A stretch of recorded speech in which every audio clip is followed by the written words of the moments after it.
Astaghfirullah. Bismillahirrahmanirrahim.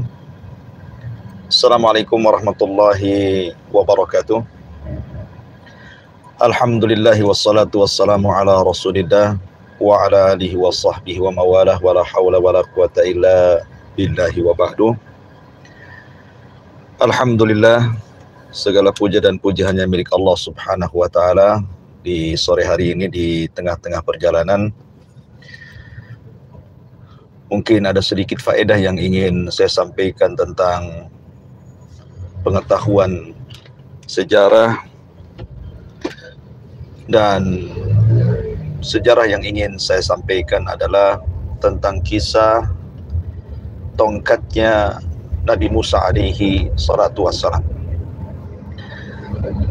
Ma'asyiral muslimin yang dimuliakan Allah subhanahu wa ta'ala, kita tahu bahwa salah satu mukjizat yang Allah subhanahu wa ta'ala berikan kepada Nabi Allah Musa alaihi salatu wassalam adalah tongkat yang ma'ruf, dicatat dalam sejarah, yang banyak digunakan Nabi Musa alaihi salatu wassalam untuk berbagai hal dalam berdakwah menghadapi Bani Israel.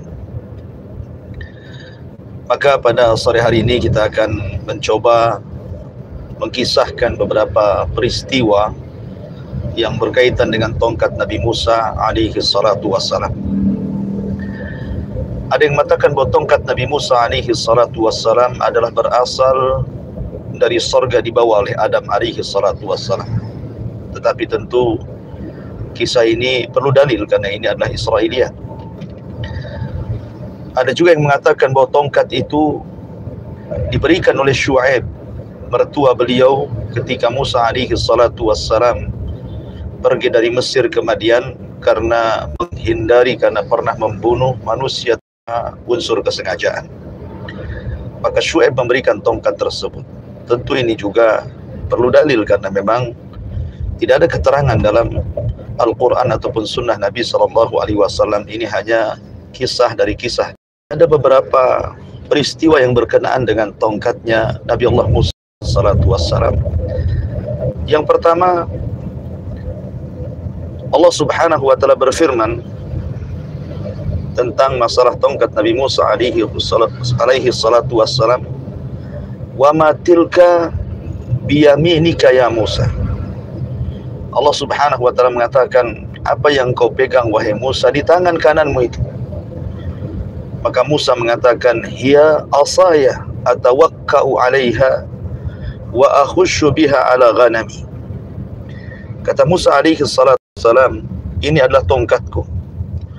Aku gunakan tongkat ini untuk aku bersandar, dan terkadang aku memukul dedaunan untuk makan kambing-kambingku. Kemudian juga waliya fiha ma'aribun ukhra, dan juga tongkat ini biasa aku gunakan untuk manfaat-manfaat yang lainnya. Seperti apabila Musa alaihi salatu wassalam kehausan di padang pasir, maka Musa akan menggali dengan tongkatnya dan keluar air.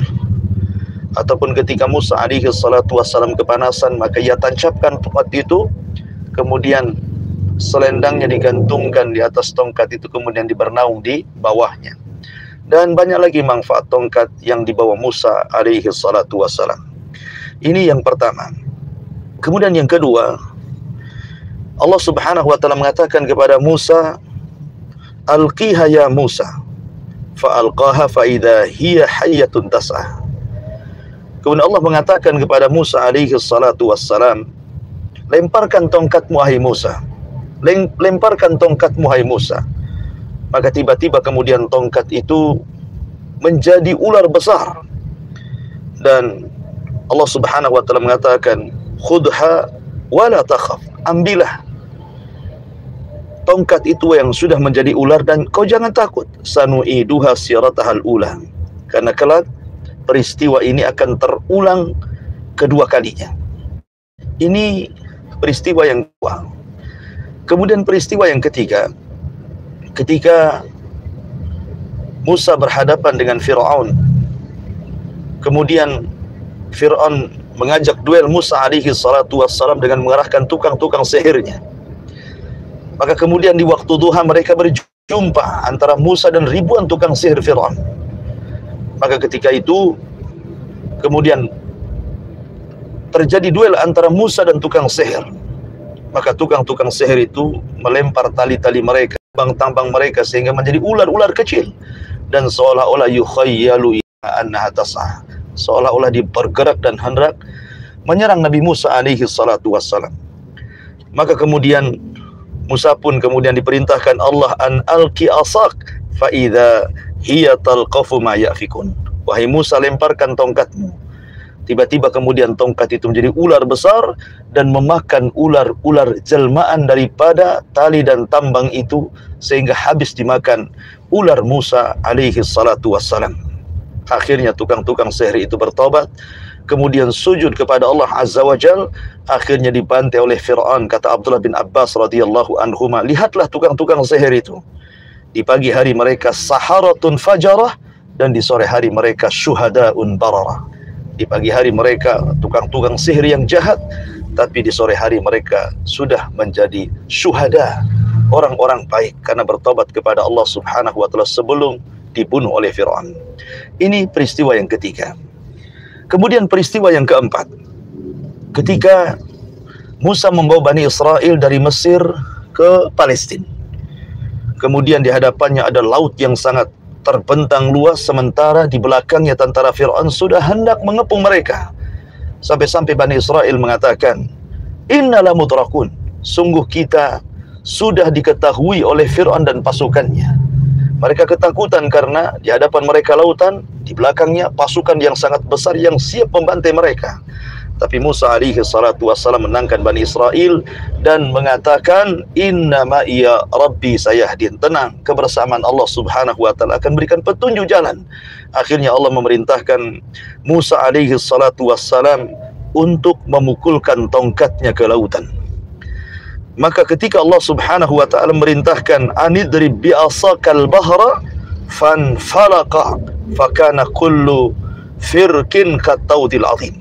Maka ketika Musa memukulkan tongkat itu ke lautan, maka terbelalah lautan. Ada yang mengatakan menjadi 12 jalan, karena memang Bani Israel jumlahnya 12 kabilah. Akhirnya Musa dan Bani Israel diselamatkan. Kemudian Fir'aun menyusul sampai di tengah lautan. Kemudian Musa memukulkan kembali lautan, dan lautan itu merapat sehingga menenggelamkan Fir'aun dan juga pasukannya. Ini kisah yang keempat.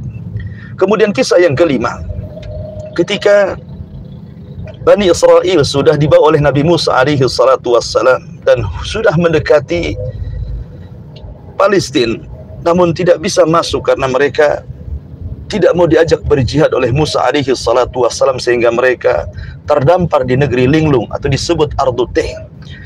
Disitulah kemudian karena kondisi memang tidak ada hujan, paceklik yang berkepanjangan, akhirnya mereka pun meminta hujan kepada Musa alaihi salatu wassalam untuk didoakan kepada Allah agar turun hujan. Maka Allah subhanahu wa ta'ala menggambarkan wa idistasqa Musa, dan ketika Musa meminta hujan kepada Allah subhanahu wa ta'ala, kemudian Allah mengatakan faqul nadrib bi asakal hajar fanfajarat min hasnata asyrata aina. Maka Allah katakan, pukullah batu itu wahai Musa. Maka tiba-tiba ketika Musa mukul batu itu, keluar dari batu itu 12 mata air. Kemudian dari 12 mata air itu, akhirnya kemudian masing-masing kabilah meminum dari mata air itu. Pertanyaannya, kenapa mesti 12 mata air? Karena memang masing-masing kabilah Bani Israel, antara satu kabilah dengan yang lainnya itu tidak akur. Mereka sering berselisih, mereka sering bermusuhan, mereka sering berperang. Makanya kemudian Musa ingin menangkan mereka dengan masing-masing kabilah diberikan mata air. Inilah kisah tongkat Nabi Musa alaihi salatu wassalam. Musa dihanyutkan di situ yang dengan tabut. Bani Israel meyakini bahwa tabut, kotak yang ada tongkat Nabi Musa, kemudian beberapa peninggalan Musa dan Harun di situ, itu mau berkah dalam setiap peperangan mereka. Sehingga ketika kemudian Nabi terakhir dari Bani Israel, Samuel, memimpin mereka, kemudian mereka tidak mau dipimpin oleh Nabi dan ingin raja. Akhirnya kemudian dipilihkan Talut. Mereka kemudian menolak Talut untuk menjadi raja, karena alasannya bukan orang kaya dan bukan keturunan dari para Nabi. Tapi kemudian akhirnya Allah Subhanahu wa taala merintahkan Jibril untuk mengambil tabut di tangan Jalut. Nah, sebab itulah akhirnya Talut diakui menjadi raja mereka, karena dalam tabut itu ada tongkat Nabi Musa alaihi salatu wassalam. Kemudian juga ada yang mengatakan bahwa tongkat ini kelak di akhir zaman akan dibawa oleh dabatun minal ard, oleh binatang yang melata yang bisa bicara. Kononnya katanya binatang ini membawa stempel Sulaiman dan tongkat Nabi Musa alaihi salatu wassalam. Walaupun riwayat ini tentu riwayat yang lemah, tapi masyhur, ya, dikisahkan, tetapi riwayatnya lemah, tidak sahih, ya, tentang dabatul ardi memegang tongkat, kemudian juga tangan kanan yang memegang stempel. Setiap yang beriman dengan stempel Sulaiman, setiap yang kafir dipukul dengan tongkat Musa sehingga menjadi gosong mukanya. Maka itu harus dicerita. Tetapi sekali lagi, kisah-kisah seperti ini adalah kisah-kisah yang lemah. Tentu kita hanya mengacu kepada kisah-kisah di dalam Al-Quranul Karim. Ini faedah perjalanan saya ke Batu Aji dalam rangka thalabul ilmi di sana, mengajar di sana. InsyaAllah mungkin kalau ada waktu kita akan mengisahkan kisah yang lain, mudah-mudahan ada faedahnya. Maka saya akhiri dengan doa kafaratul majlis. Subhanakallahumma bihamdika asyhadu an la ilaha illa anta astaghfiruka wa atubu ilaik. Allahu ta'ala alam. Assalamualaikum warahmatullahi wabarakatuh.